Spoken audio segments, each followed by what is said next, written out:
Well, you mentioned stress in the beginning, and you Yeah. mentioned adrenal as well. Can you tie in that connection with adrenal thyroid? Yeah, it's really interesting. So, what started happening for me in my medical practice was I had so many patients. I see women and kids, and so many of the women were coming in and saying, they were coming in with a thyroid problem. And of course, I'm doing a comprehensive, what's going on in your life. And I'm hearing women saying, I just feel like I'm at the end of my rope. I feel like I'm living on fumes. I'm always burnt out. I'm always overwhelmed.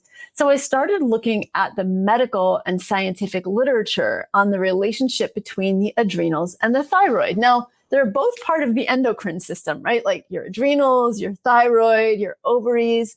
For women, they're all connected. And so I was like, well, what is the connection here? And it's actually really powerful. Cortisol, which we think of as the stress hormone, but I think of it as a survival hormone. It's the only one we actually we would die if we didn't have even for a short time. So I think of it as a survival hormone also because it gets activated when we're in survival mode, which a lot of people feel like they're living in all the time. So cortisol gets activated to reduce inflammation and help us respond effectively and be resilient in the face of stress. The problem is most of us are producing a lot of cortisol on a regular basis because we're chronically under stress. We're not sleeping well. We have a lot of inflammation. As a society, we have a high level of people with inflammation. Cortisol has 3 different ways that it actually blocks the thyroid from working. It blocks the production of TSH. Well, it blocks the signaling of TSH to the thyroid. Mm-hmm. So the thyroid can't really read the TSH. When the thyroid can't read the TSH, it's not getting the message to produce thyroid hormone. And the brain's not getting the message that the thyroid's at home. So it keeps producing more.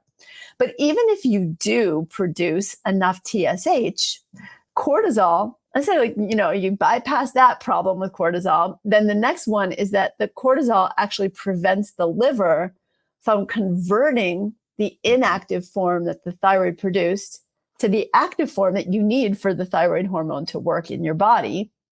And then even if you manage to bypass that obstacle, then cortisol actually blocks the cell from receiving the thyroid hormone and reading the signal. So think of thyroid hormone as a key and the cell as a lock, and cortisol is jamming the lock. You can't even get the lock into the key into the lock, so it can't work. So 3 different ways that overactive adrenals or chronic stress can impact the thyroid. It's pretty amazing.